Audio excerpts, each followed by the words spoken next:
Sir ಈಗ ನನಗೆ ಸುಮ್ಮನೆ ಇರೋದಿಲ್ಲ ಟೀಚರ್, ನಾನು ಹೇಳ್ಬೇಕು.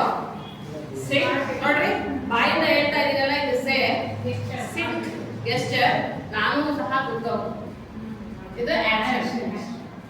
ಸ್ಟ್ಯಾಂಡ್ ಹೇಳ್ತಾ ಇದೀನಿ, ಗೆಸ್ಚರ್ ಪ್ಲಸ್ ನಾನು ಮಾಡ್ತಾ ಇದ್ದೀನಿ, ಹೌದಾ? ಆಮೇಲೆ ವಾಕ್ ನಡ್ರಿ ಹೊರಗೆ. ಮೂರು ಹಂತಗಳನ್ನ ಬಳಕೆ ಮಾಡಿ ನಾನು ಜೊತೆಗೆ ಮಾಡ್ತಾ ಇವನ್ನ ಒಂದೇ ಹಂತ ಹೇಳ್ತೀನಿ. ಮೂರು ವರ್ಡ್ಸ್ ಅನ್ನ ಹೇಳ್ತಾ ಇದೀನಿ, ಜೊತೆಗೆ ಮಾಡ್ತಾ ಇದ್ದೀನಿ. ಎರಡನೇದೇನಪ್ಪ ಅಂದ್ರೆ ನಾನು ಮಾಡಂಗಿಲ್ಲ, ಆಕ್ಷನ್ ಮಾಡಂಗಿಲ್ಲ, ಓನ್ಲಿ ಸೇ ಅಂಡ್ ಗೆಸ್ಚರ್. ಮೂರನೇದನ್ನ ಕೈ ಬಿಡ್ತಾ ಇದೆ, ಹೌದಾ? ಸಿಟ್, ಸ್ಟ್ಯಾಂಡ್, ವಾಕ್. ನಾನು ಮಾಡ್ತಾ ಇಲ್ಲ, ಕೇವಲ ಎರಡನ್ನ, ಮೂರನೇದು ಕೈ ಬಿಟ್ಟೆ. ಈ ರೀತಿ ಪ್ರಾಕ್ಟೀಸ್ ಮಾಡ್ತೀನಿ ಮಕ್ಕಳಿಗೆ.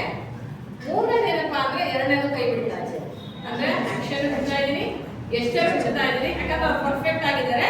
ಕೇವಲ ಸೇ, ಸಿಟ್, ಸ್ಟ್ಯಾಂಡ್, ವಾಕ್. ಇದು ಮೂರನೇ ಹಂತ. ನಾಲ್ಕನೇ ಹಂತ ಏನಪ್ಪಾ ಅಂದ್ರೆ ಈಗ ನಾನು 3 ಹೇಳಿದ್ದೀನಿ, ನೆಕ್ಸ್ಟ್ ಇನ್ನೂ 3 ಬರ್ತವೆ, ಅವನ್ನೂ ಕಲಿಸ್ತೀನಿ.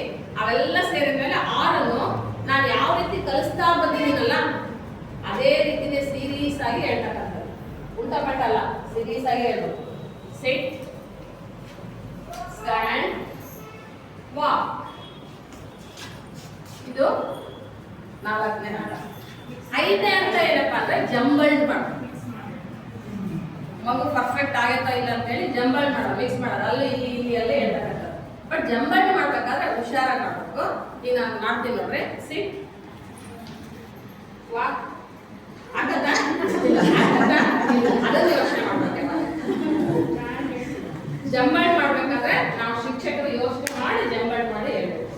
ಓಕೆ, ಸ್ಟ್ಯಾಂಡ್, ವಾಕ್, ವಾಕ್, ಸಿಟ್, ಸ್ಟ್ಯಾಂಡ್.